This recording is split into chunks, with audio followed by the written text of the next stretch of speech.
দুই বান্ধবী যাচ্ছি। আমি আর বান্ধবী যাচ্ছি ঢাকাতে কাম ব্যাক দিতে।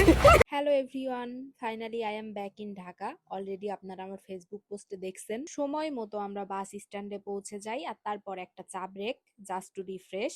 এরপর চলে এলো আমাদের বাস। শুরু হলো আমাদের পথ চলা। জানালার বাইরে বদলে যেতে থাকা দৃশ্য আর ভেতরে জমে ওঠা গল্প। এই যাত্রাটাই হয়ে উঠলো স্মরণীয়। কিছু সময়ের মধ্যে আমরা পৌঁছে যাই ফেরিতে। মনে পড়ছিল কিছুদিন আগে ঘটে যাওয়া সেই দুর্ঘটনার কথা। তবুও জীবন থেমে থাকে না। টক মিষ্টি আমরা, গরম গরম ডিম সেদ্ধ আর ঝালমুড়ি, এই ছোট ছোট খাবারেই যেন আনন্দটা আরো বেড়ে গেল। আলহামদুলিল্লাহ, নদী পার হয়ে নিরাপদে এপারে চলে আসলাম। কোনো সমস্যা হয়নি।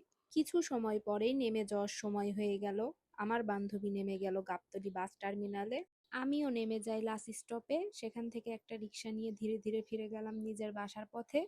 এই ছিল আমার বান্ধবীর সাথে আমার ঢাকায় আসার মুহূর্তগুলো। দেখা হবে পরের কোনো ভিডিওতে। টাটা।